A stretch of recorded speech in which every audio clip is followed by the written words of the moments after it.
Girl vanished on the way to prom in 1999. 6 years later, junkyard worker finds this in her car seat foam.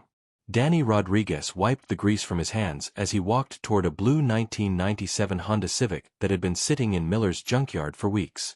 The car had come in through a county auction, just one of many abandoned vehicles that piled up every year. Danny had been working there for 3 years, and he knew the drill.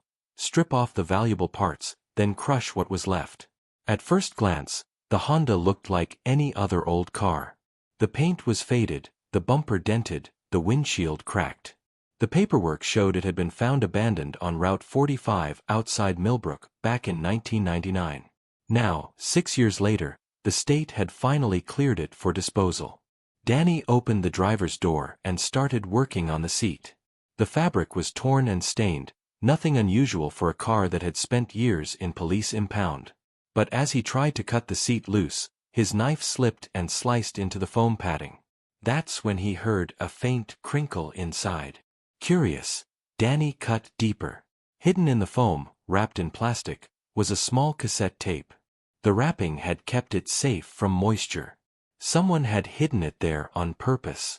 Written on it in black marker were the words, "Becky's Insurance. Play, if something happens."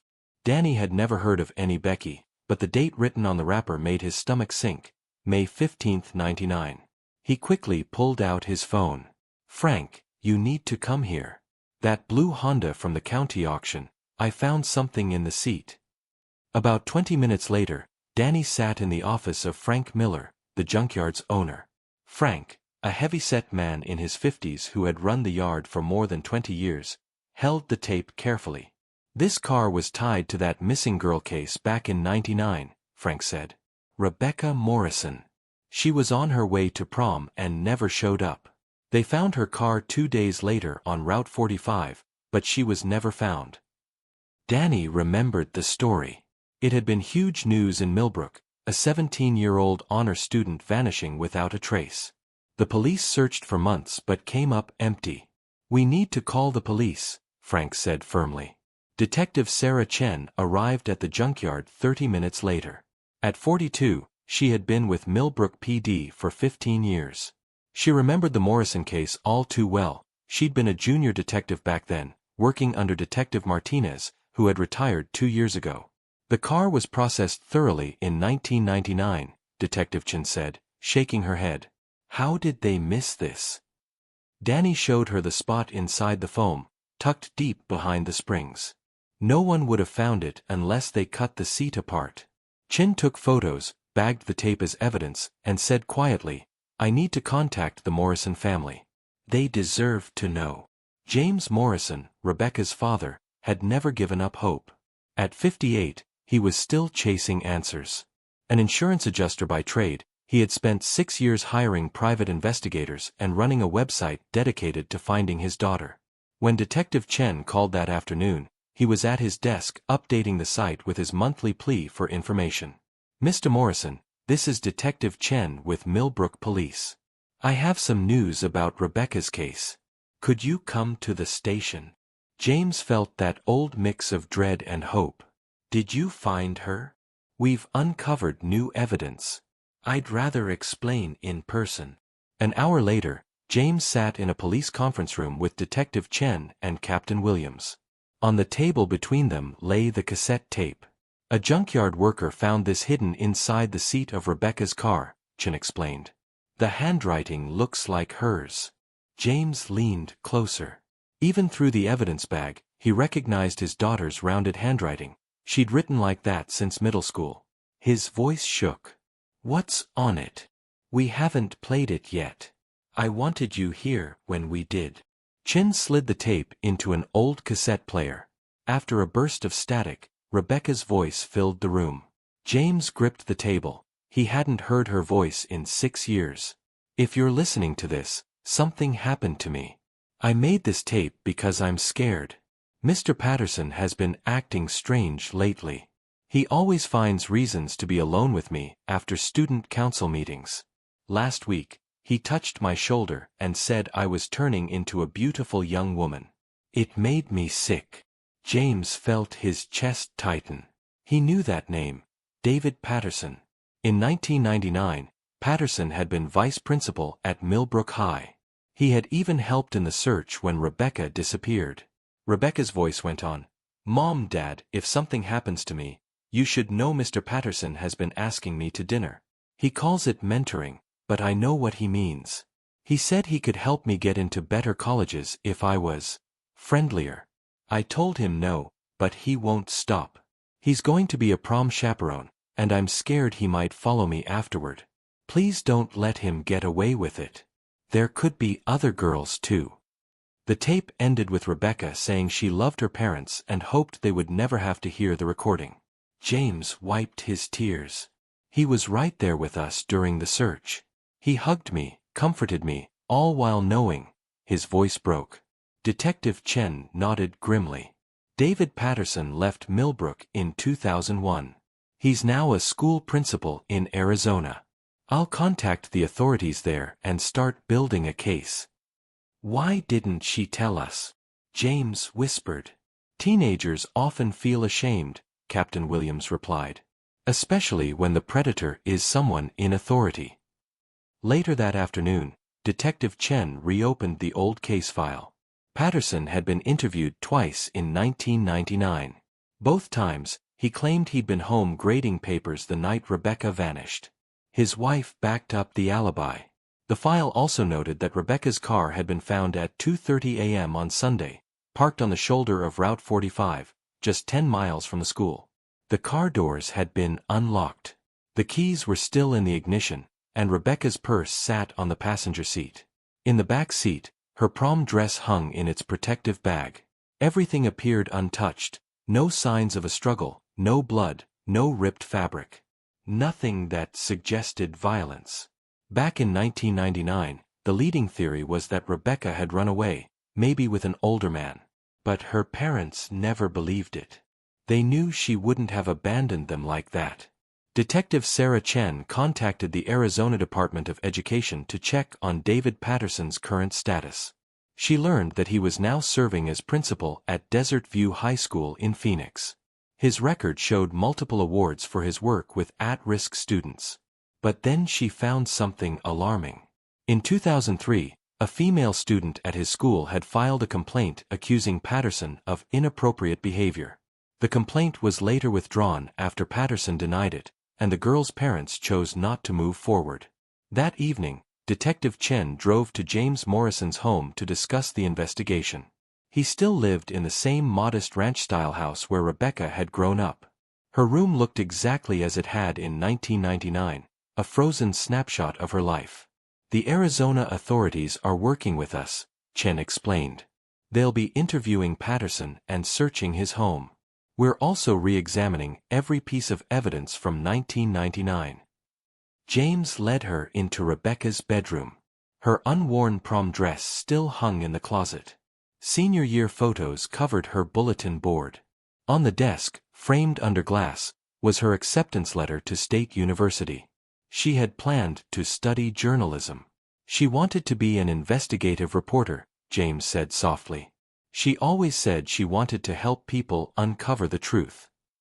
Detective Chen noticed a framed photo of Rebecca with her classmates. In the background, Patterson stood unusually close to her. James sighed. Rebecca used to complain about him. "I thought it was just teenage talk about a strict teacher. I should have listened." "You can't blame yourself," Chen reassured him. "Rebecca was careful. She left that tape because she wanted to protect herself. She was smart." The next morning, Detective Chen began contacting Rebecca's former classmates. She wanted to know if anyone else had felt uncomfortable around Patterson, or if Rebecca had confided in anyone. Lisa Chen, Rebecca's best friend at the time, now a nurse at Millbrook General Hospital, met her during lunch. "Becky never mentioned Mr. Patterson by name," Lisa said, "but those last few weeks before prom, she wasn't herself. She seemed nervous, always checking over her shoulder. At first, she was so excited for prom. But the closer it got, the more anxious she became. She even made me promise that if anything ever happened to her, I'd tell her parents how much she loved them. I thought she was being dramatic. Now I realize she was truly scared." Later, Detective Chen met Michael Torres, Rebecca's prom date in 1999. Michael, now a physical therapist, had rarely spoken about that night. "She never showed up," he recalled. "I waited at her house for more than an hour." Mr. Morrison kept calling her cell, but it went straight to voicemail. "We thought maybe she got cold feet." He remembered their last conversation just 2 days before prom. "She seemed happy but also tense. I asked if she was okay. She laughed it off, said she was just worried about her dress fitting. Looking back, I think there was more to it." Then Michael shared something that had never been in the original police report. Rebecca told him she needed to stop by school on prom night to drop off student council paperwork. "I offered to go with her," Michael said, "but she told me it would only take a minute." That detail changed everything. It meant Rebecca had planned to be at the school before prom, a time when the building was nearly empty. That would have given Patterson the perfect opportunity to approach her. Detective Chen quickly phoned Phoenix police to pass along the new information.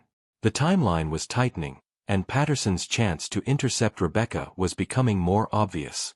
By Monday morning, Chen walked into Millbrook Police Department to find Captain Williams sitting with FBI agent Maria Santos, who had driven overnight from Phoenix. "Agent Santos specializes in missing persons and predator cases," Williams explained.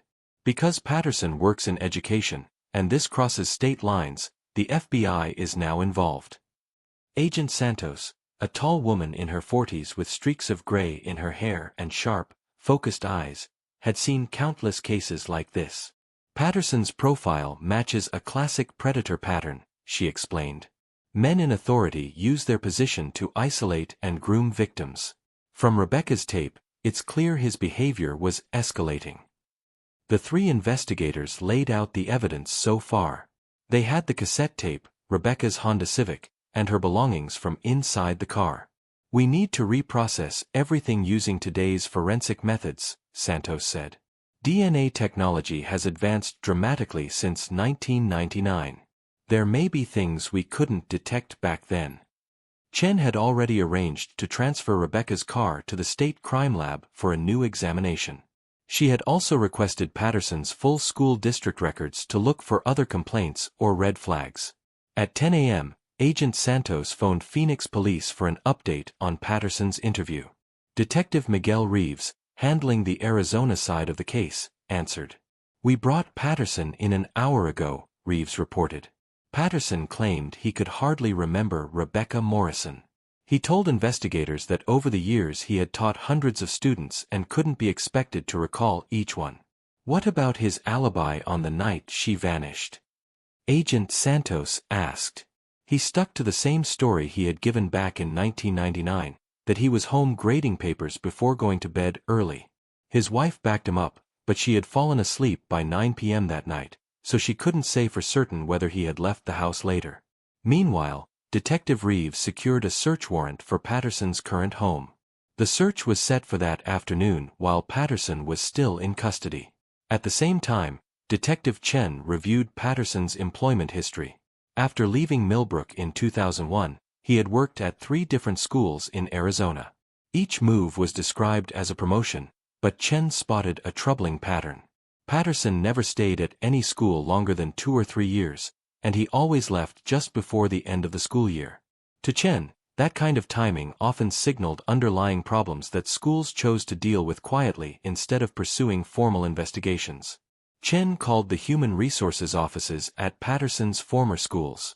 Most refused to discuss personnel matters, but one former administrator, Margaret Foster, spoke off the record.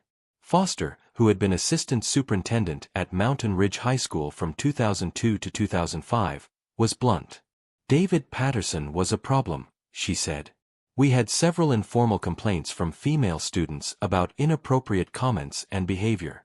Nothing we could prove legally, but it was enough to worry us." Foster revealed that Patterson had been asked to resign to avoid a formal investigation. The school allowed him to seek jobs elsewhere rather than ruin his career over allegations they couldn't fully substantiate. "We should have done more," Foster admitted. "But school boards hate scandals. It was easier to make him someone else's problem."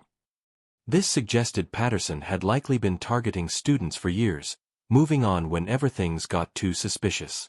Rebecca Morrison may not have been his first victim, only the first to completely disappear.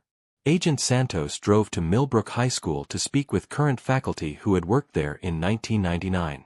Though the building had been remodeled, the layout was familiar. Principal Jennifer Walsh, who had been a teacher back then, remembered Patterson clearly. He came across as very charming, very dedicated to the kids, she recalled. But there were always whispers from female students. Nothing specific enough to take action on, but the girls often said he was creepy or made them uncomfortable. Walsh showed Santos the student council office where Patterson would have met with Rebecca. It was tucked away in the administrative wing, away from most classrooms, and fairly private. Student council sessions were usually held after school, once other activities had ended. Walsh explained, David often stayed late, working with student officers on projects. Santos studied the office and noted the nearby parking lot. Someone could easily park by the administrative entrance without being noticed from the main road. If Patterson had arranged to meet Rebecca there on prom night, he would have had both privacy and opportunity. Back in Phoenix, the search of Patterson's home was underway. In the basement, officers uncovered several boxes of memorabilia from his years in education.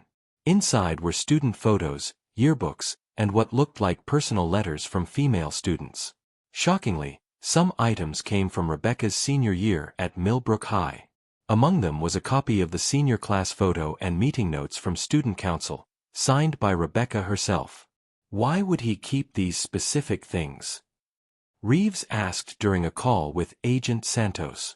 Predators often keep trophies, Santos explained. It allows them to relive what they did and makes them feel powerful.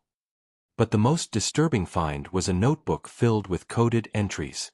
It appeared to be Patterson's personal observations of female students across different schools. Several entries clearly referred to Rebecca. One note, written 2 weeks before she disappeared, read, "BM still resisting mentoring opportunities. May need more direct approach to ensure cooperation. Prom night might provide ideal circumstances for private discussion." When Detective Chen received this update, she immediately called James Morrison. "This wasn't random," she told him. "We now know he was planning something. He had been thinking about targeting Rebecca for weeks." James was devastated but also relieved. After so many years, there were finally answers. The next step was clear. Patterson would be charged with kidnapping and murder. Even without Rebecca's remains, the evidence was strong enough to move forward. Chen also had to deliver painful news. The forensic team had re-examined Rebecca's car with today's advanced technology. On the driver's seat and steering wheel, they found traces of chloroform. The substance couldn't have been detected back in 1999, but now the tests were conclusive. "He drugged her," Chen explained. "That's why there were no signs of a struggle. She was unconscious when he moved her." The discovery reinforced the prosecution's theory. Patterson had intercepted Rebecca when she stopped by the school to return student council materials. He had overpowered her with chloroform, then taken her elsewhere while she was unconscious. Agent Santos began working with Arizona authorities to search areas near Patterson's former homes for potential burial sites. With so many years gone by, recovery would be difficult, but not impossible. Patterson, following his lawyer's advice, had stopped answering questions. But the case against him was building fast. Between the notebook, the student memorabilia, the coded references to Rebecca, and the chloroform evidence, investigators had a powerful circumstantial case. That evening, Detective Chen organized the evidence for the district attorney. A trial could begin within 6 months, and she wanted every detail locked in. At home, James Morrison sat quietly in his daughter's room. In his hands was the framed acceptance letter to State University that Rebecca never got to use. After 6 long years of uncertainty, he finally knew what had happened to his little girl. Learning the truth was almost harder than the years of uncertainty. Rebecca had been taken by someone she should have been able to trust, a man who had even pretended to help search for her while knowing exactly what had happened. That evening, Detective Chen called James Morrison with one more update. Patterson's wife had agreed to cooperate. She admitted that her husband came home very late on prom night and seemed restless. She also confirmed that he once had access to chloroform during his old job at a veterinary clinic. The case was strengthening, but one painful question remained: what had Patterson done with Rebecca's body? Without her remains, the Morrison family could not truly have closure. Agent Santos was already preparing the next stage of the investigation. He arranged for ground-penetrating radar searches of areas connected to Patterson's past movements. By Tuesday morning, May 18, 1999, the case against Patterson was entering a critical phase. At 6 a.m., Santos arrived at the FBI field office in Phoenix to review overnight developments. Detective Reeves had interrogated Patterson until nearly midnight, and progress was clear. "He's beginning to crack," Reeves reported. "He hasn't confessed, but he's slipping. When I brought up chloroform, he quickly said he'd never misused veterinary supplies. I hadn't even mentioned veterinary use." That mistake confirmed investigators' findings. Before working in schools, Patterson had spent 3 years as an assistant at Desert Plains Veterinary Clinic, where he had access to sedatives, including chloroform. Agent Santos compared Patterson's attorney's timeline against the evidence. On May 15, 1999, Patterson claimed he was at school until 4 p.m., then went home to grade papers. His wife said he was home for dinner at 6 p.m., but she went to bed early with a headache. The prom began at 7 p.m. Santos noted, if Rebecca stopped by the school to drop off student council materials around 5:30 or 6 p.m., Patterson had the perfect opportunity. Meanwhile, Reeves uncovered more inconsistencies. Phone records from 1999 showed calls from Patterson's number to the school at 9:45 p.m. on prom night, long after he claimed to be asleep. At the same time, Detective Chen was back in Millbrook, interviewing former colleagues who still worked in the district. Janet Phillips, the school secretary in 1999, remembered Patterson clearly. "He often stayed late on Friday nights," she said. "He said he liked the quiet to catch up on paperwork. I thought it was odd, most administrators prefer daytime hours." Phillips recalled that Patterson had keys to nearly every part of the building. He often worked in the student council office after hours and showed unusual interest in which students stayed late. "He would ask me which girls were around for drama club or student government," Phillips explained. "At the time, I thought he was just thorough, but looking back, it feels creepy." Chin also spoke with Tom Bradford, the former head custodian in 1999, now retired. He remembered Patterson's after-hours presence vividly. "That man gave me the chills," Bradford said flatly. "He came by on weekends and evenings when the building was empty. He claimed to be working, but I'd find him just wandering the halls, especially near the student areas." Bradford recalled catching Patterson in the student council office more than once when it should have been locked. Patterson always gave an excuse about retrieving files or preparing for meetings, but Bradford doubted it. "One time, I even found him rifling through student lockers. He claimed a student had asked him to, but couldn't show any written permission. I told the principal, but nothing ever happened." These interviews painted Patterson as someone who had been stalking students inside the school long before Rebecca disappeared. That afternoon, Santos received the forensic team's report from Patterson's home search. Along with student memorabilia, investigators had found a detailed floor plan of Millbrook High School. "He was planning this," Santos told Chen during their call. "The map highlights the student council office, parking areas, and the most isolated parts of the building. It even includes notes about the security system and patrol schedules." Even more disturbing was a second notebook. This one contained surveillance notes on several female students from different schools. The entries listed schedules, family routines, and personal details. Rebecca Morrison was the focus of many of these notes. Patterson had tracked her class times, after-school activities, and even her parents' schedules. He knew her mother often worked evening shifts at the hospital and her father traveled frequently for work. When Chin shared this with James Morrison later that evening, he was horrified. "He knew everything about our family," James said quietly. He knew when I was away, when Mary was working late. He had been planning this for months. The notes also showed Patterson's growing obsession. He tracked Rebecca's college plans and even her relationship with her prom date, Michael Torres. Several entries suggested jealousy, as if Patterson viewed Michael as an obstacle to getting closer to her. From the evidence, Agent Santos began forming a clear theory. Patterson wasn't impulsive, he was a control-driven predator who became fixated on specific victims. He built elaborate plans to gain control and power over them. These types of offenders escalate, Santos explained to the team. He may have started with inappropriate remarks and touches, but Rebecca's refusal to give in pushed him toward more extreme actions.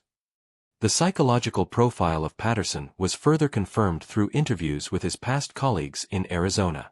Several teachers recalled that he had shown an unusual level of interest in student counseling and was always the first to volunteer for overnight field trips or weekend activities. He constantly pushed to be the adult supervisor for events involving teenage girls, said Maria Rodriguez, a former teacher at Mountain Ridge High School. Other staff usually avoided those responsibilities, but David seemed to seek them out. While these interviews continued, Detective Chen was also looking into the possibility that Patterson hadn't acted entirely on his own. Subduing Rebecca, moving her body, and leaving her car along Route 45 would have been difficult for one person to manage. Phone records from 1999 revealed several calls Patterson made to Robert Hayes, a school district maintenance worker who had access to vehicles and facilities. Hayes still lived in Millbrook and agreed to meet with Detective Chen. "Dave called me that Friday night," Hayes recalled. "He asked for help moving some furniture from the school to his house. I told him I couldn't, I was babysitting my grandkids." He sounded stressed, and he kept pushing, asking if I knew someone else who could help with heavy lifting that evening. Looking back, Hayes realized what that conversation likely meant. "I think he was trying to rope me into something criminal," he admitted.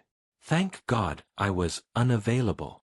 Records showed Patterson had also phoned 2 other maintenance workers that same night, but neither had agreed to help. Investigators now suspected he had been searching for assistance in disposing of evidence, or possibly Rebecca's body. Meanwhile, Agent Santos was organizing ground searches around Patterson's former residence and other sites tied to his movements. Teams were using ground-penetrating radar and cadaver dogs to detect potential burial areas. The first focus was a wooded lot behind Patterson's old house. In 1999, the land was undeveloped and private, an ideal place to hide something. Early scans revealed several anomalies worth further digging. Back at the interrogation room, Detective Reeves continued pressing Patterson, using the growing pile of evidence to expose his lies. Though Patterson's attorney advised him to stay silent, the stress was clearly breaking him down. "His story keeps shifting," Reeves reported. "At first, he barely remembered Rebecca. Then, he admitted seeing her regularly through student council.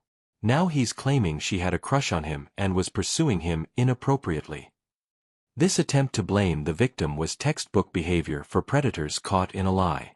Patterson was trying to paint Rebecca as responsible while keeping himself free of guilt. Agent Santos knew the profile well. Narcissistic predators often believed they could control the story, and under enough pressure, many ended up confessing. "He thinks Rebecca is gone and can't challenge his version of events," Santos explained. "That makes him feel safe to talk, but each time he opens his mouth, he hands us more evidence." The investigation was reaching a crucial point.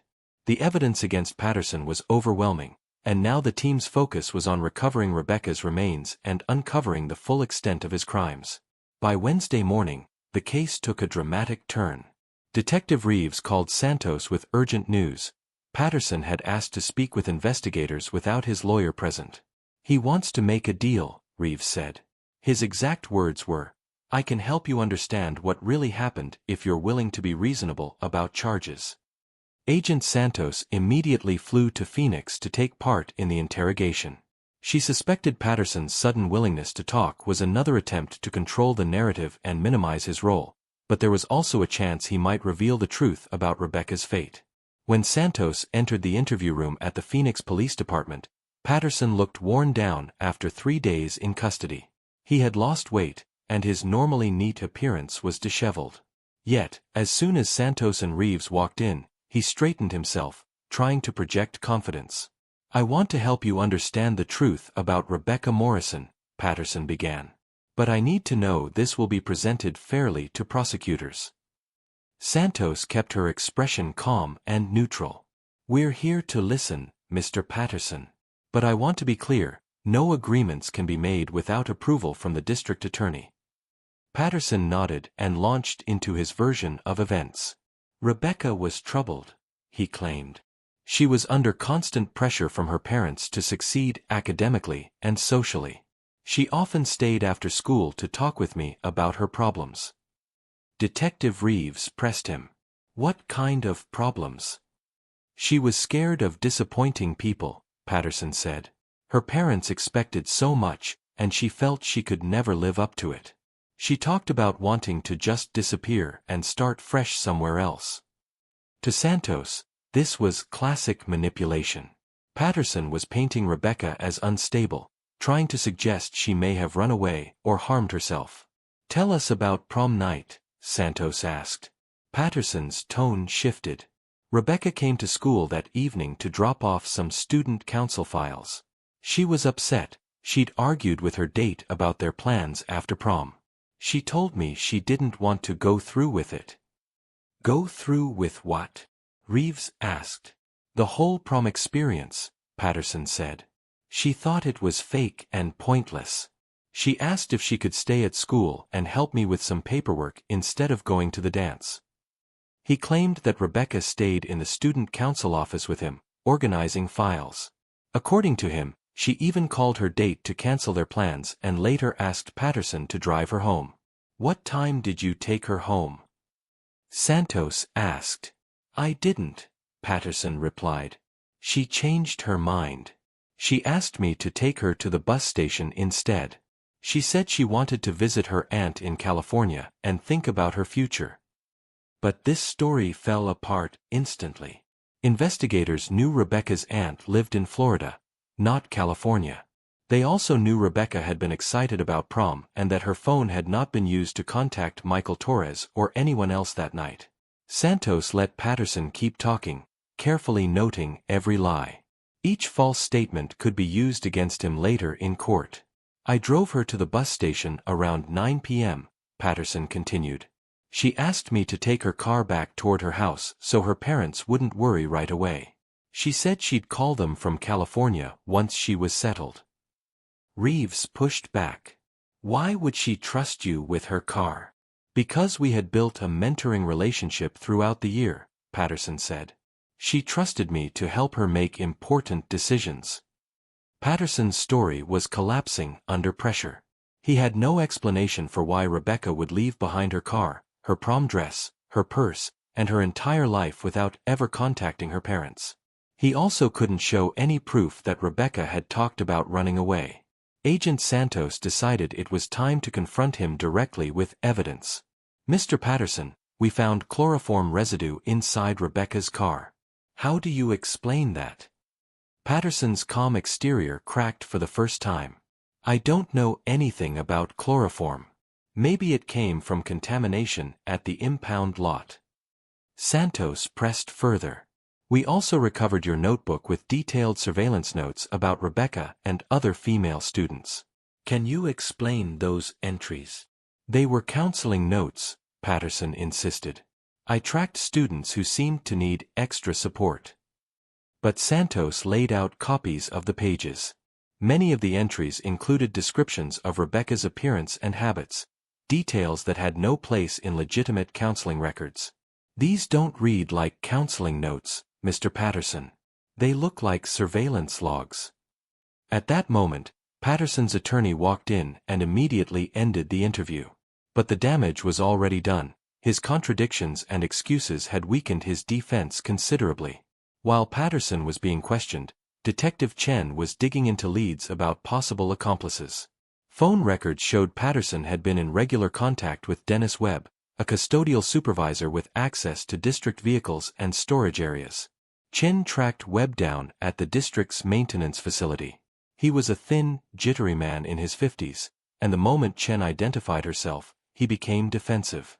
"I don't know nothing about any missing girl," Webb blurted out before Chen had even asked a question. "I never mentioned a missing girl, Mr. Webb," Chen replied evenly. "I'm here to ask about your connection to David Patterson." His hasty denial suggested he knew far more than he should have. Chen pushed harder.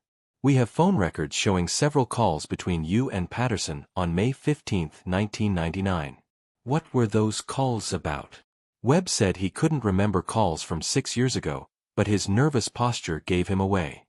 Chen showed him the records.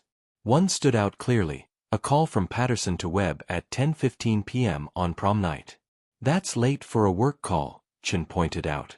"Dave sometimes called about weekend projects," Webb mumbled. "Maybe he needed equipment or something."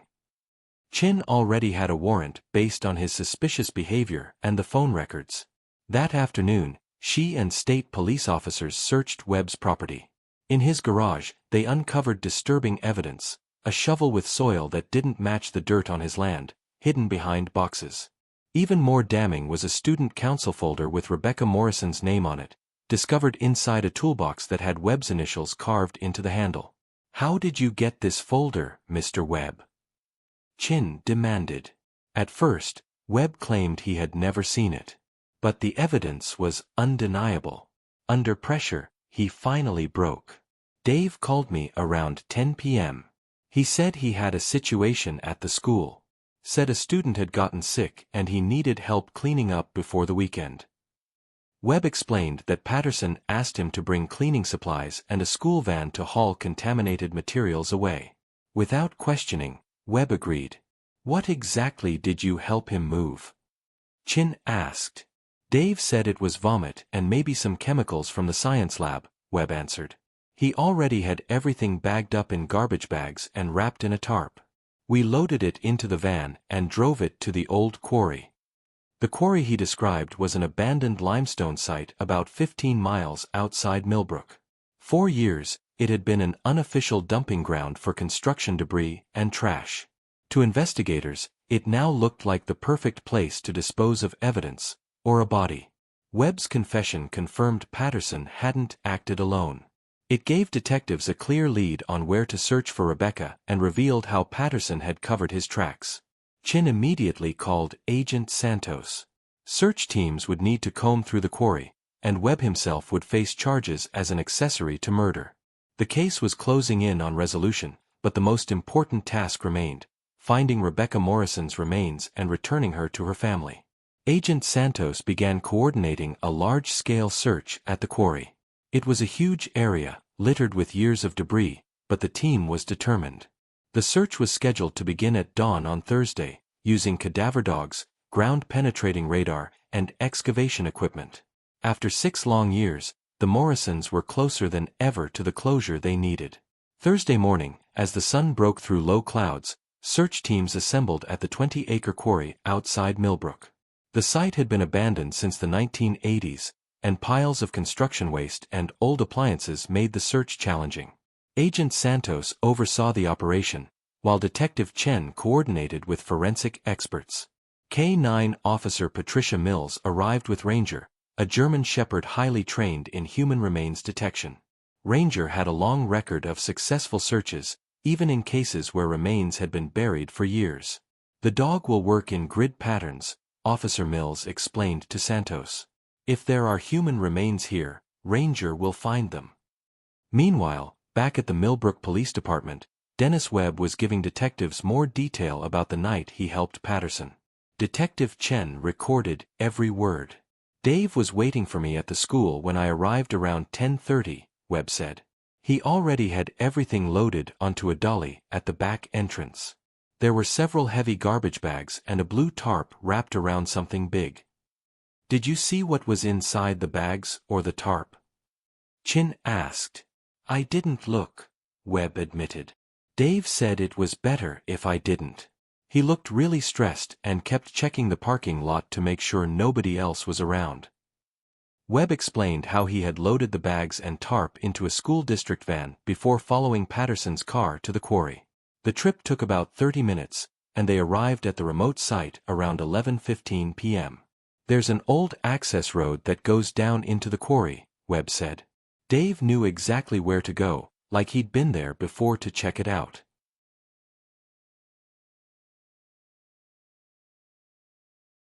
At the quarry, Webb helped Patterson unload everything. Patterson picked a spot along the eastern wall, where the limestone was loose and easier to dig. Together, they buried the bags and tarp about 4 feet deep, then covered the area with construction debris to hide any sign of disturbance. "How long did the burial take?" Detective Chin asked. "About 2 hours, Webb replied. Dave brought the shovels and seemed to know exactly what he was doing. "We finished around 1:30 in the morning." Webb's description of the burial site matched perfectly with current aerial photos of the quarry. The eastern wall could be reached by vehicle and was partly hidden from the main road. At the site, Ranger, the cadaver dog, showed strong interest in the very area Webb described. The dog alerted at several spots along the eastern wall, focusing most on a section where construction debris was stacked in an unusual way. "We've got positive alerts in at least 3 locations," Officer Mills reported to Agent Santos. "The strongest one is near the concrete blocks and old pipes." Ground-penetrating radar confirmed Webb's story. Operators detected unusual shapes underground, including a large void about 4 feet below the surface, exactly the depth Webb had described. Agent Santos quickly called Detective Chen. "We're starting excavation within the hour. You should contact Mr. Morrison and let him know we may have found Rebecca." James Morrison was at work when Detective Chen phoned. He dropped everything and drove straight to the quarry, arriving just as crews positioned excavation equipment at the site Webb had described. "After 6 years, we may finally have answers," Chen told him as they watched the team prepare. The excavation began slowly, with forensic technicians using hand tools and brushes to protect any potential evidence. Each step was carefully documented with photos and measurements. At 2:30 p.m., they made their first breakthrough. Buried beneath 4 feet of soil and debris, fragments of a blue tarp began to appear, exactly as Webb had described. "We have physical evidence consistent with the witness statement," the lead forensic technician told Agent Santos. As digging continued, investigators recovered several black garbage bags buried alongside the tarp. Inside were clothing, personal items, and what looked like organic material that would require lab testing. Among the items, they found a driver's license belonging to Rebecca Morrison, pieces of a prom dress, and jewelry that James Morrison immediately recognized. "That's Rebecca's class ring," James said quietly, pointing to the small gold band once it was cleaned of soil. "She wore it every day her senior year." The most heartbreaking discovery came at 4:15 p.m. Excavators uncovered skeletal remains wrapped in the deteriorated blue tarp. They were in the exact location Webb had described and were clearly consistent with a teenage female. Agent Santos secured the site immediately and called for a forensic anthropologist. Dr. Susan Martinez from the State Medical Examiner's Office arrived about an hour later to oversee the recovery. After examining the remains, she gave a preliminary report. "These remains appear consistent with a female aged 16 to 20. We'll need laboratory analysis for confirmation, but the evidence strongly suggests these are Rebecca Morrison's remains."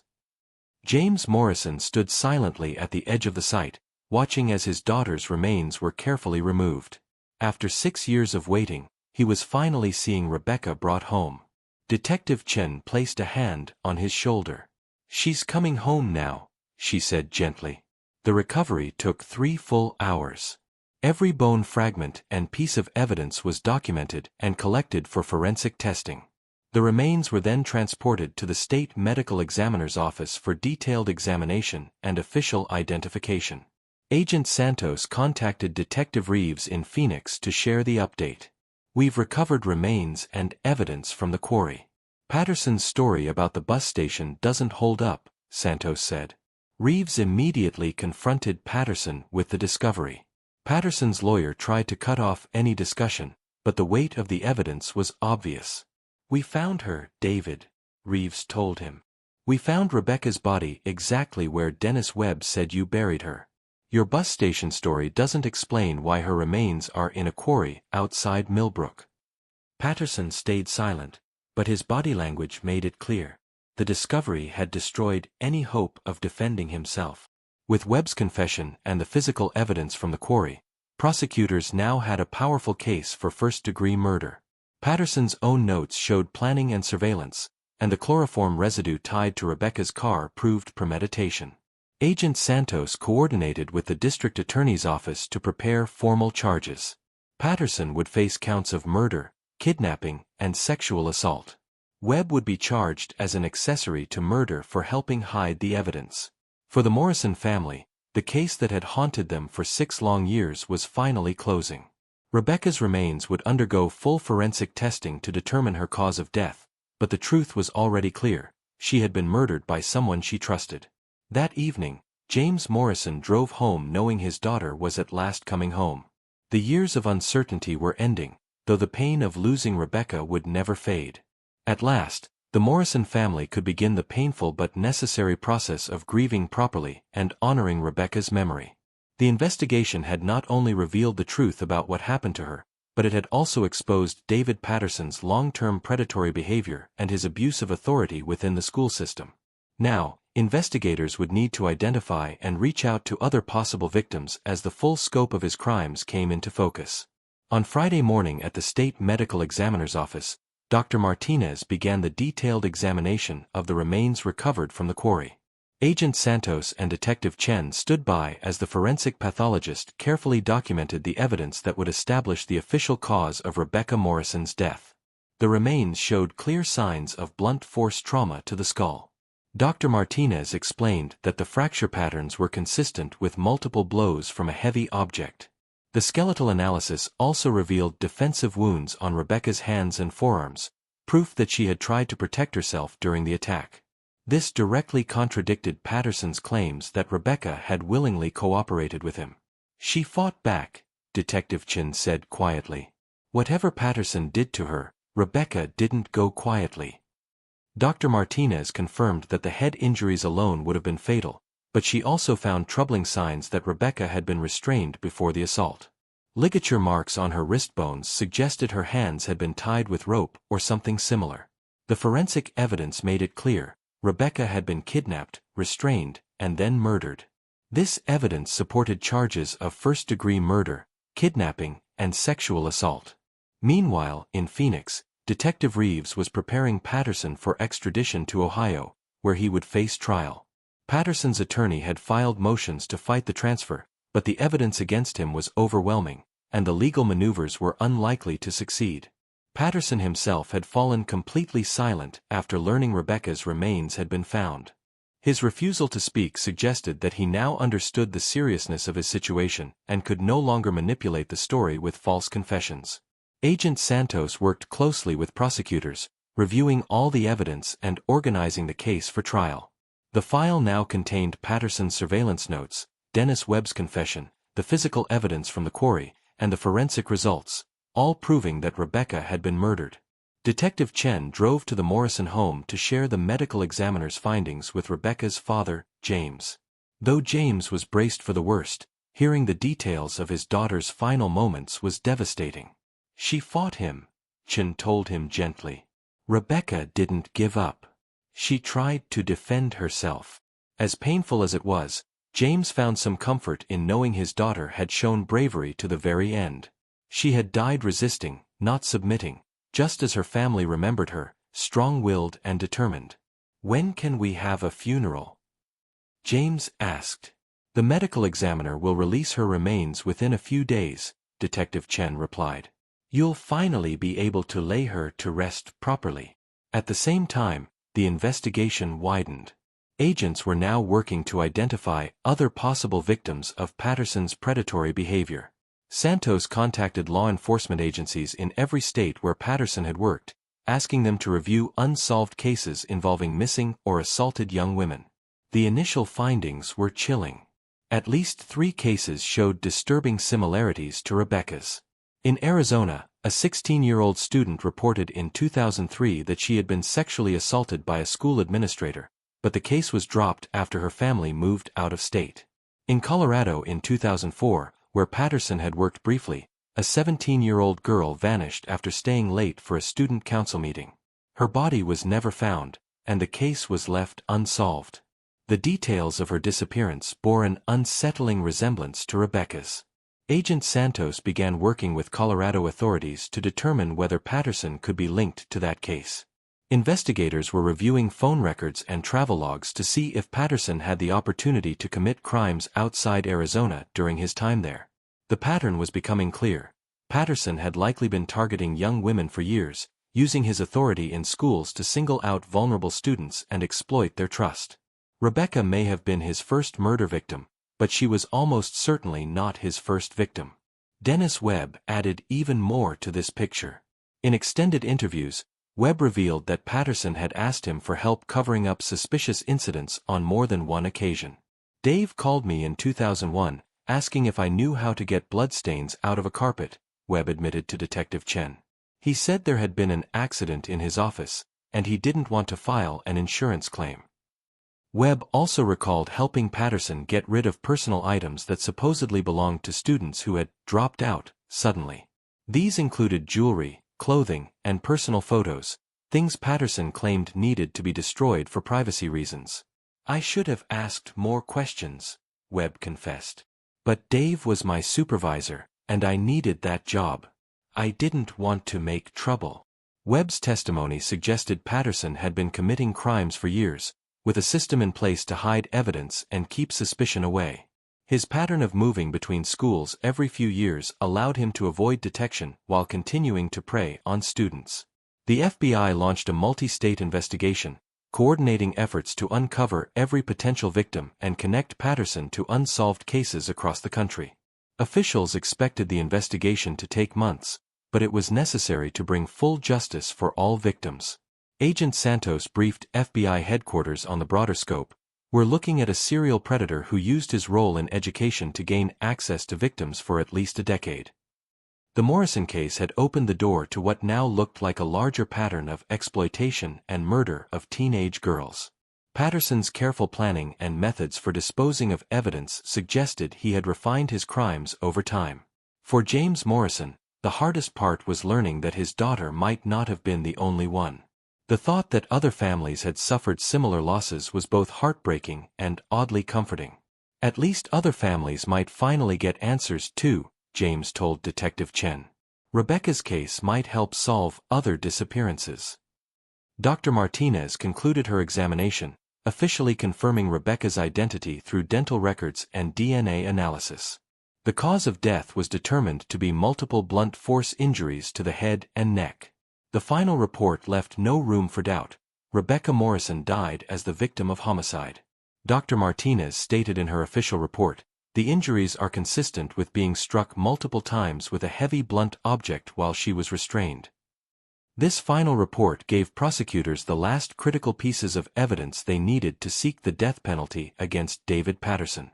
The premeditation, his use of chemicals to subdue Rebecca, and the extreme violence of the murder all supported the harshest charges possible under Ohio law. Patterson was officially indicted on aggravated murder, kidnapping, rape, and abuse of a corpse. Dennis Webb faced charges as an accessory to murder and for tampering with evidence. Both men were denied bond and ordered to remain in custody until trial. What had started with a junkyard worker stumbling upon a cassette tape had now grown into a major federal case, uncovering years of predatory behavior. Rebecca Morrison's courage in recording her suspicions had led investigators to the truth, not only for her case, but potentially for other victims across the country. In her honor, James Morrison announced he would launch a foundation in Rebecca's name. Its mission would be to educate young people on how to recognize and report predatory behavior by authority figures, ensuring that Rebecca's death would help protect others in the future. By Monday morning, Patterson's attorney notified the court that his client wished to change his plea and cooperate with authorities in exchange for avoiding the death penalty. This sudden shift came after Patterson learned about the growing multi-state investigation and realized he faced charges in several jurisdictions. Agent Santos met Patterson and his lawyer at the Phoenix Police Department to hear the proposal. Patterson looked resigned to his situation, but he was still trying to shape the way his crimes were portrayed. I want to help you understand what really happened, Patterson said. But I need assurances that my cooperation will be considered during sentencing. That's not my decision to make, Santos replied. But I can tell you prosecutors in multiple states are very interested in what you have to say. Patterson began by admitting to killing Rebecca Morrison, but he immediately tried to downplay his responsibility. He claimed her death had been accidental.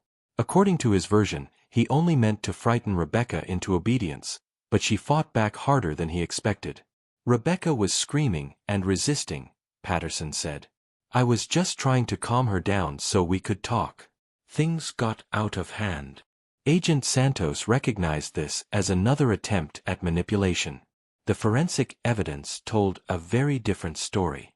Rebecca had been struck repeatedly with deliberate force, not by accident. Dr. Martinez had found at least 6 separate impact wounds to her skull. That doesn't fit with an accident, Santos pointed out. Patterson's expression hardened. Rebecca was hysterical. She was going to ruin everything by making false accusations. I had to make her understand the consequences of lying about me. This chilling admission revealed his true motive. Patterson killed Rebecca to silence her permanently, afraid she would expose his predatory behavior. Santos pressed further. We know Rebecca wasn't your first victim. Tell us about the others. At first, Patterson denied harming anyone else. But when investigators confronted him with evidence from the Colorado case, his resolve began to crumble. Phone records placed him in Colorado Springs the same weekend 17-year-old Maria Gonzalez went missing in 2004. Maria was different, Patterson said. She was more mature, more sophisticated. She understood our relationship. Agent Santos felt sick listening to Patterson twist his crimes into false narratives. He described sexual assault and murder as if they were consensual relationships, when in reality they were violent crimes against minors. Where is Maria's body? Santos demanded. I can show you, Patterson replied. But I want it noted that I'm fully cooperating with this investigation. While Santos worked Patterson for details, Detective Chen coordinated with Colorado authorities to organize a search for Maria Gonzalez's remains. Patterson had provided only a general location, a remote area outside Colorado Springs where he said he buried her. That same afternoon, Colorado Detective Lisa Wong arrived in Phoenix to interview Patterson herself. She had spent 2 years on the Gonzalez disappearance without finding a solid lead. Maria had last been seen leaving school after a student government meeting. Her car was discovered 3 days later abandoned in a shopping mall parking lot, with no signs of a struggle. Patterson's method in Colorado mirrored what he had done to Rebecca Morrison. He had used his position to isolate Maria after school, subdued her, and transported her to a remote site. The difference was that he abandoned her car in a public lot instead of arranging for someone else to move it. Patterson agreed to travel with Colorado authorities to the burial site. The location was in Pike National Forest, about 30 miles from Colorado Springs. The spot was accessible by vehicle but far from hiking trails or campgrounds, making it unlikely anyone would stumble upon it. Detective Wong arranged for search teams to meet Patterson and his security detail at the site on Wednesday morning. The search would use cadaver dogs, ground-penetrating radar, and forensic specialists, the same methods that had uncovered Rebecca's remains. Still, Santos remained cautious about Patterson's so-called cooperation. Serial killers often gave just enough information to manipulate their legal situations or gain attention, but they rarely revealed the full truth. He's admitting to 2 murders because the evidence ties him to both, Santos explained to Chen. But there could be more victims he isn't telling us about. A review of Patterson's job history and travel records revealed additional suspicious gaps. While employed in Arizona, he had taken frequent weekend trips to California, Nevada, and New Mexico, trips not explained by school events or family obligations. The disturbing possibility was clear: Rebecca and Maria may not have been Patterson's only victims. FBI analysts were busy cross-checking Patterson's travel history with unsolved cases of missing young women in those same regions. Their review had already flagged 4 possible cases with striking similarities to Rebecca's and Maria's disappearances.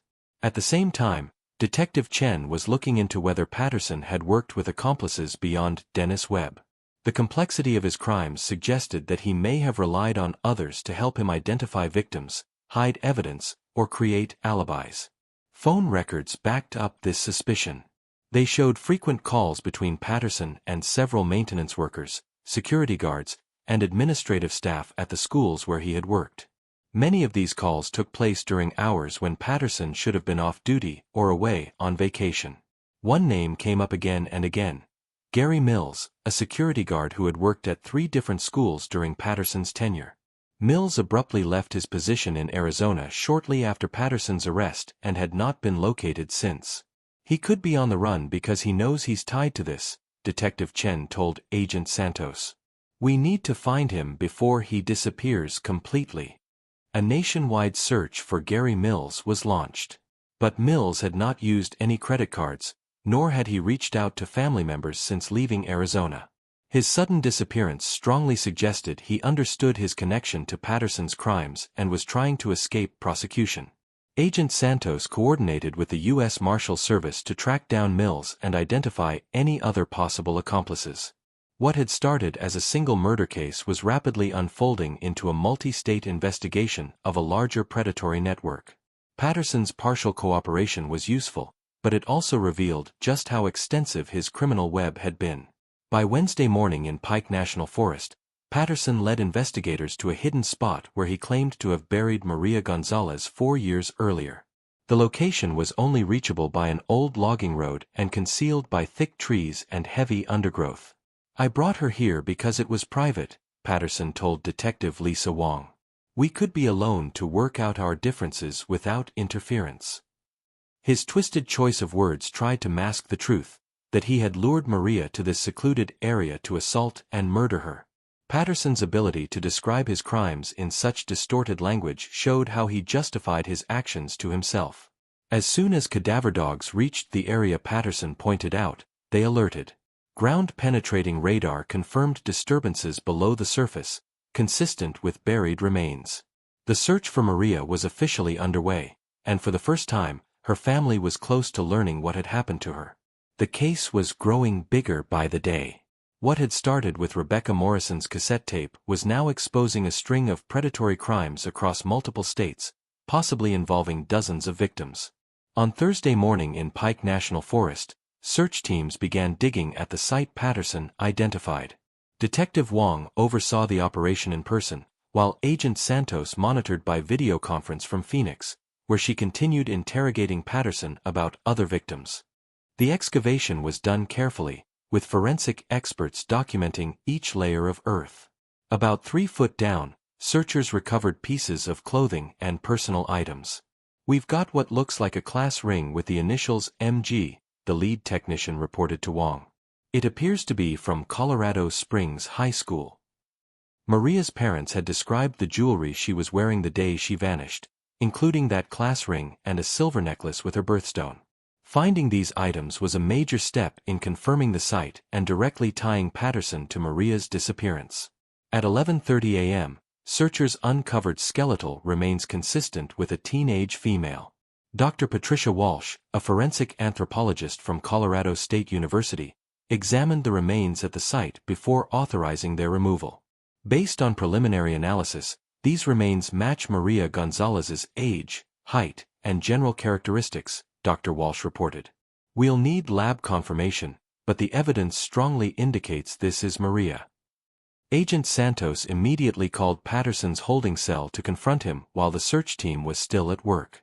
We found Maria exactly where you said she'd be, she told him. Now I want you to tell me about the others. At first, Patterson insisted that he had killed no one else besides Rebecca and Maria. But Santos pressed him with the growing evidence. FBI analysts had already flagged at least 6 other disappearances that fit his pattern. Teenage girls involved in student government, just like Rebecca and Maria. We know you were in Nevada in March 2003 when Jennifer Walsh disappeared from Reno, Santos said. We know you were in New Mexico in October 2002 when Angela Rodriguez vanished from Santa Fe. Are you going to keep lying? Or are you going to help these families find their daughters? This time, Patterson broke. His calm demeanor evaporated, and his true personality surfaced, angry, defensive, and self-serving. "Those girls brought it on themselves," Patterson snarled. "They were teases, playing games, and then acting like victims when they got what they were asking for." Agent Santos kept her composure despite his vile excuses. His words confirmed what investigators already feared: Rebecca and Maria were not his only victims. "How many others?" Santos asked. 7, 8, maybe more. "I didn't keep count," Patterson said coldly. The casual way he admitted this sent a chill through Santos. If Patterson had killed as many as 8 or more victims, he would be one of the most prolific serial predators to target teenage girls in recent history. "I want locations for all of them," Santos demanded. But Patterson leaned back with a smirk. "I think I'm done cooperating. You found Rebecca and Maria after all these years without me. You can find the rest of them too." His refusal was infuriating but not surprising. Serial killers often held back information about victims as a way to keep power and control, even after being caught. Agent Santos contacted FBI headquarters to request more resources for what had become a massive investigation. With 8 or more possible victims spread across several states, the case now required coordination among dozens of law enforcement agencies. Meanwhile, Detective Chen was closing in on Gary Mills, Patterson's suspected accomplice. Mills had recently been spotted in Las Vegas using a fake identity, but he managed to slip away before police could apprehend him. "He's definitely running from something," Chen told Santos. "Innocent people don't throw away their lives and travel under false names." Mills's flight pattern suggested he knew how to avoid law enforcement. Investigators now suspected he may have helped Patterson stay hidden for years. Capturing him would be crucial in exposing the full extent of Patterson's network. The U.S. Marshals placed Mills on their fugitive list and worked with casino security and transportation officials to track his movements. Las Vegas was a tough city to vanish in, but for someone with connections, it could also be the perfect place to disappear. Back in Colorado, investigators confirmed that the remains found in Pike National Forest belonged to Maria Gonzalez. Dental records matched, and the cause of death was nearly identical to Rebecca Morrison's case: multiple blunt force injuries consistent with a violent murder. Maria fought back too, Dr. Walsh reported. Defensive wounds showed that she had struggled for several minutes before succumbing to her injuries. Both cases revealed the same grim pattern. Patterson's victims had been conscious, fighting desperately for their lives, and Patterson's claims of accidental deaths were completely contradicted by the forensic evidence. That same afternoon, James Morrison called Agent Santos after seeing news reports about Patterson being linked to other murders. He wanted to know if Rebecca's case was helping solve them. "Rebecca's courage in making that recording led us to Patterson," Santos told him. "Without it, none of these cases might have been solved. She's helping other families find answers." James found comfort in knowing his daughter's bravery was still protecting others and bringing justice to victims who had suffered as she had. Colorado authorities formally charged Patterson with Maria Gonzalez's murder and announced they would pursue the death penalty. Prosecutors in Nevada, New Mexico, and other states were preparing similar charges where additional victims had been identified. Because his crimes crossed state lines, Patterson now faced the possibility of multiple death penalty cases. Even if he avoided execution in one state, he could face capital charges elsewhere. At the same time, Santos worked with victim advocates to reach out to families connected to Patterson's suspected victims. Each family deserved to know that their daughter's cases were finally being investigated and that a suspect had been identified. The case also exposed serious failures within the school system. Patterson had managed to move from one school to another because administrators often allowed quiet resignations rather than risk public scandal. "We need to change this," Santos told the FBI task force. "Predators like Patterson take advantage when schools hide problems. Protecting kids must come before protecting reputations." Policy changes were already being discussed that would require schools to report suspected predators to law enforcement and share records with other districts during hiring. The search for Gary Mills heated up when surveillance footage captured him at a Las Vegas bus station buying a ticket to Mexico. If he crossed the border, extradition could become far more complicated. Border Patrol was alerted to watch crossings between California and Mexico, and Mills's photo was circulated to Mexican authorities in case he slipped across. By Friday evening, the breakthrough came. Mills was arrested at a border checkpoint near San Diego. Traveling under a false name, he carried a large amount of cash, clear evidence he was preparing to disappear permanently. He was transported back to Phoenix for questioning. His arrest was considered a major victory, offering investigators a chance to finally understand how Patterson had managed to commit murders in multiple states without being caught. With Patterson in custody and his closest accomplice now captured, the investigation shifted to identifying all of Patterson's victims and ensuring every family received closure. Rebecca Morrison's recording had ultimately cracked open one of the largest serial predator cases involving school employees in U.S. history. Her bravery in documenting Patterson's harassment had brought justice for victims across the country and prevented further crimes. On Monday morning, Gary Mills sat in an interrogation room at the Phoenix Police Department, looking worn down after his failed escape.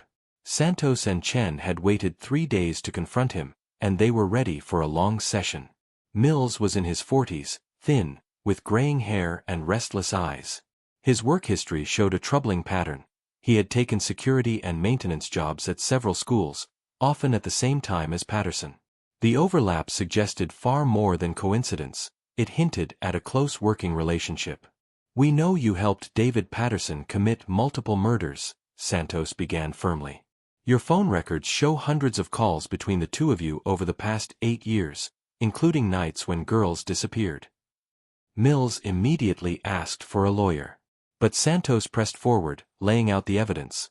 Cell phone tower data placing him near several disappearances, unexplained payments from Patterson in his bank records, and witness accounts placing him at key crime scenes.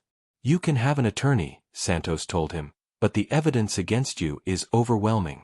Your best chance is to cooperate and hope prosecutors take that into account when sentencing." 2 hours later, Mills's attorney, public defender Robert Chen, arrived and advised his client to remain silent. But Mills's unease was obvious. The mountain of evidence and the threat of multiple death penalty charges were closing in fast, and he knew it. After meeting with his lawyer, Gary Mills agreed to share some information, on one condition. He wanted prosecutors to consider a plea deal that would take the death penalty off the table. His testimony, if truthful, could be critical in uncovering all of David Patterson's victims and exposing the full reach of their crimes. "I first met Dave back in 2001, Mills began. "I was working security at Mountain Ridge High School. He was having trouble with a few girls who were complaining about him, and he asked if I could help keep things quiet." At first, Mills said his job was to intimidate families into silence. He would show up at their homes or workplaces, warning parents that accusing a respected teacher could ruin their daughters' futures. "I never hurt anyone in the beginning," Mills insisted. "I just talked to people, made sure they understood that going public wouldn't help anyone." Agent Santos immediately recognized the pattern. Mills had acted as Patterson's enforcer, using threats and pressure to protect Patterson's reputation. "When did it change from intimidation to murder?" Santos asked. Mills became nervous, glancing at his attorney before answering. He explained that the shift happened gradually, as Patterson's behavior got worse and victims refused to back down. The first murder was in 2002, in Santa Fe. The victim was Angela Rodriguez. According to Mills, Angela had secretly recorded Patterson making inappropriate comments. She was threatening to take the tape to the police. Patterson panicked and convinced Mills to help him. They kidnapped Angela after a student council meeting, drove her to a remote spot, and killed her when she refused to hand over the tape. "Angela fought back," Mills said quietly. "She scratched Dave's face, tried to get away. He lost it and beat her with a tire iron until she stopped moving."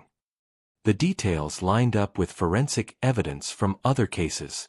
It was clear that Patterson's violence had escalated over time, especially when victims resisted. Santos pressed Mills for more. With Patterson refusing to talk, Mills was now their only chance to find the victims. "I can show you where they all are," Mills finally said. "But I want something in writing," No death penalty, not in any state. Santos explained that she couldn't make that promise herself. Prosecutors across several states would have to decide. But she assured him that his cooperation would be documented and considered. Mills then gave investigators details about 8 more victims, all between 2002 and 2005. Every one of them was between 15 and 18 years old. Each had been active in student government or school programs, girls who had regular contact with Patterson.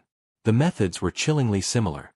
Patterson and Mills would wait until after school events, lure the girls away, transport them to remote areas, and kill them if they resisted.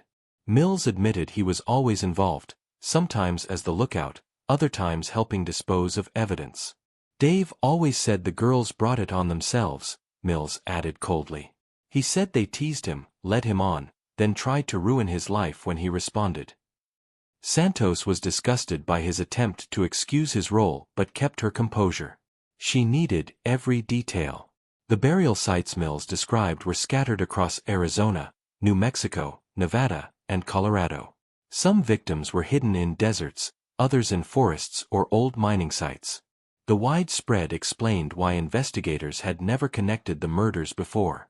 Detective Chen quickly began coordinating with agencies in all 4 states to organize search teams. This is going to be one of the biggest serial murder cases in southwestern history, Chen told Santos. 10 victims across 4 states, all at the hands of someone who was supposed to protect kids. Mills also described Patterson's mindset. He said Patterson deliberately targeted smart, accomplished girls, those in leadership roles. He said breaking strong girls was more fun, Mills revealed. This helped explain why Patterson chose girls like Rebecca Morrison and Maria Gonzalez, both honor students and student leaders. For him, it was about control, domination, and destroying girls who represented strength and independence. Santos was especially interested in how Patterson planned his crimes. According to Mills, each attack was carefully prepared. Patterson kept notebooks on the girls, tracking their class schedules, home lives, boyfriends, and daily routines. He knew everything about them, Mills said. He was basically a stalker who ran the school. These notebooks matched what had been recovered during Patterson's arrest. It was proof that these were not spur-of-the-moment crimes. They were calculated and deliberate. Mills went further, describing how Patterson had recently been fantasizing about even worse crimes. Before his arrest, Patterson had been talking about kidnapping multiple girls at once and keeping them alive for weeks in a remote location. He wanted to build a place out in the desert, Mills admitted. Somewhere he could keep them for months, total control, before killing them. This revelation made it clear, Patterson's arrest hadn't just stopped a killer. It had likely prevented the escalation into torture and long-term captivity. His fantasies were evolving into something even more terrifying. Agent Santos spent the rest of the week leading multi-state searches to find Patterson's victims. The first search took place in New Mexico, where investigators successfully uncovered Angela Rodriguez's remains. The evidence matched Mills's confession, confirming that he had been telling the truth.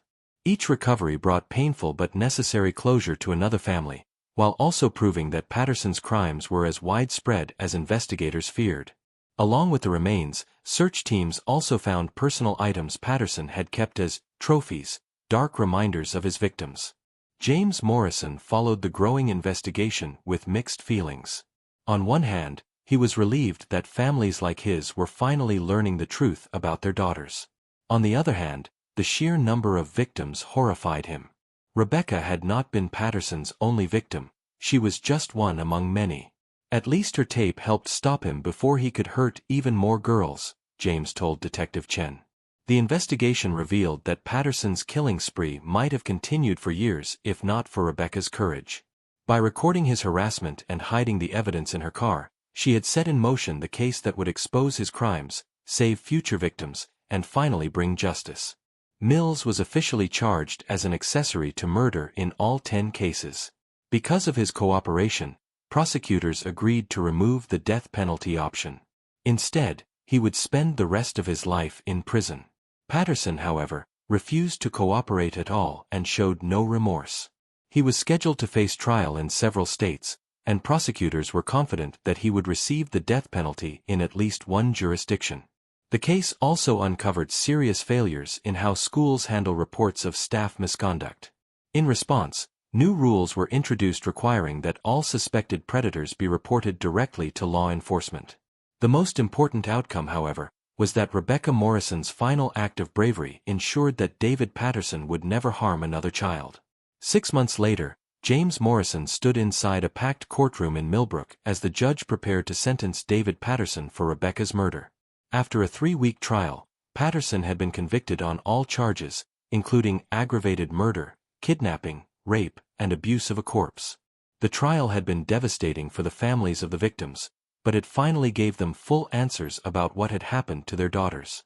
For 10 families, years of uncertainty and false hope were finally replaced with truth.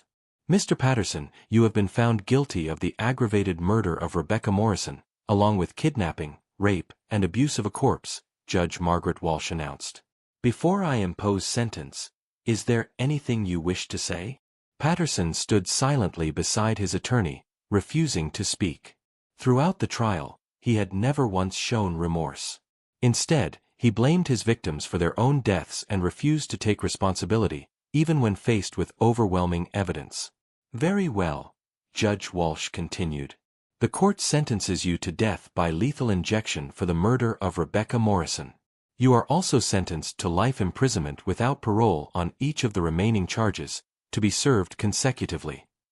James Morrison felt a wave of both relief and sorrow. Justice had been served, but no sentence could ever bring Rebecca back or restore the future she deserved. After the hearing, Agent Santos, who had testified as a key witness, approached James. Rebecca's courage saved lives, she told him. If she hadn't made that recording, Patterson might have continued killing for years. By the end of the investigation, authorities had identified 12 victims of Patterson's crimes between 1999 and 2005. Thanks to Mills's cooperation, remains were recovered across 4 states, giving closure to families who had been waiting for answers for years. Patterson still faced additional death penalty trials in Colorado, Arizona, and Nevada. Even if he managed to appeal in Ohio, he would still face execution elsewhere. Mills, despite his cooperation, was sentenced to life without parole for being directly involved in the murders. Prosecutors decided that his role was too serious to warrant leniency, even though he had helped investigators. Detective Chen, promoted to sergeant in recognition of her work on the Morrison case, continued coordinating with other agencies. She told a conference of law enforcement officers, "We may never know if Patterson had more victims, but we've established patterns that can help identify predators like him in the future." The Morrison case also led to sweeping changes in how schools deal with staff misconduct. Federal law now required schools to report any suspected predators directly to law enforcement and to share relevant information when staff members applied for jobs at other institutions. Meanwhile, James Morrison founded the Rebecca Morrison Foundation to teach students, parents, and educators how to recognize predatory behavior and report inappropriate conduct by authority figures. The foundation began hosting training programs nationwide. Rebecca wanted to be an investigative journalist, James said during a presentation. She wanted to help people find the truth. In a way, she's still doing that through this foundation. The foundation distributed thousands of educational materials and trained countless educators to recognize warning signs. As a direct result of these programs, several cases of inappropriate conduct were reported and investigated. Dennis Webb, who had helped Patterson dispose of Rebecca's body, received a 15-year prison sentence. His cooperation earned him a reduced sentence, but he would still serve significant time for his role in covering up the crime. Danny Rodriguez, the junkyard worker who found Rebecca's cassette tape, was honored by the FBI for his role in exposing Patterson's crimes. His decision to turn in the tape rather than ignore it helped solve not only Rebecca's murder, but an entire series of killings. Sometimes the smallest actions have the biggest consequences, Agent Santos said during the ceremony honoring Danny Rodriguez. His honesty and sense of duty brought justice to 12 families. The investigation had also highlighted the importance of protecting evidence, even in cases that had gone cold. Rebecca's car had been sitting in the police impound lot for 6 years before it was sent to the junkyard. Only because it had been preserved properly did the cassette tape survive long enough to be found. Afterward, police departments across the country reviewed their evidence storage policies to make sure critical items in unsolved cases would be preserved for future forensic analysis. James Morrison visited Rebecca's grave every week. There, he would tell her about the Foundation's progress and how her bravery continued to make a difference. Rebecca was laid to rest in Millbrook Cemetery with full honors, and her gravesite became a place of reflection for families who had endured similar losses. "I miss you every day," James would say during those visits. "But I'm proud that your courage is still protecting other girls from predators like Patterson." The Morrison case soon appeared in documentaries and books about serial murder and the systemic failures that allowed predators to go unchecked. Rebecca's story became a national symbol of how one person's bravery could uncover deep institutional problems and inspire real change. Agent Santos was later chosen to lead a new FBI task force dedicated to finding and prosecuting predators who target minors in schools. Using the Morrison case as a blueprint, the task force developed new investigative methods and prevention strategies. "We know the warning signs now," Santos told a Senate committee. "We know how predators operate and how institutions allow them to continue. We have the tools to stop them before they can harm children." 5 years after Patterson's conviction, appellate courts upheld his death sentence in every state where he had been tried. His appeals were exhausted, and execution dates had been set in 3 states. James Morrison chose not to attend the executions, believing they would not bring him peace. Instead, he focused on honoring Rebecca's memory through the Foundation's work. At the Foundation's 5th anniversary dinner, he told supporters, "Rebecca always said the best way to fight evil was to do good. We honor her not by seeking revenge, but by protecting other children from predators like the one who took her from us." By then, the Rebecca Morrison Foundation had grown into a national organization with chapters in all 50 states. Its education programs reached millions of students and had directly contributed to uncovering and prosecuting dozens of predators working in schools. Detective Chen, now promoted to Lieutenant Chen, often spoke at Foundation events. She stressed the importance of believing victims and taking reports of misconduct seriously. In every talk, she reminded audiences of the cassette tape that broke the case wide open. "Rebecca Morrison found her voice even after death," Chin would say. "Her decision to record Patterson ensured that he was caught, and her courage protected future victims. She saved lives." The original cassette tape was now preserved in the FBI's evidence archives, considered one of the most important pieces of evidence in the Bureau's history. It stood as proof that even a single victim could help bring down their killer, even when they were no longer alive to testify. 3 years after Patterson's conviction, James Morrison remarried. His new wife, Sarah Williams, was a counselor who worked with families of missing persons. She had helped James work through his grief and became an active part of the foundation. When some friends questioned his decision, James replied, "Rebecca would want me to be happy. She'd want me to keep living and helping others. Sarah helps me do both." A decade after Rebecca's murder, the case was still shaping law enforcement training and policy. It was taught in police academies and FBI programs as a landmark example of how preserving evidence and conducting thorough investigations could solve even the toughest cold cases. Most importantly, Rebecca's courage left a permanent mark. Her hidden cassette tape gave her a voice that continued to speak for victims everywhere, encouraging others to stand up against predators and institutional indifference. "She's still fighting for justice," James said in a television interview marking the 10th anniversary of Rebecca's disappearance. "Every time someone reports abuse, every time a predator is stopped before they can hurt a child, Rebecca's courage is making a difference. She may be gone, but her voice will never be silenced." That small cassette tape did more than reveal the truth about one girl's murder. It exposed years of crimes and systemic failures that had allowed a predator to operate unchecked. Rebecca Morrison's final act of bravery brought justice to countless families, prevented future crimes, and reshaped how institutions protect children. The investigation that began with a junkyard worker's discovery became one of the most significant serial murder cases in modern American history. It proved that even the smallest piece of evidence can solve the biggest crimes, and that victims, through courage and foresight, can help bring their killers to justice, even from beyond the grave.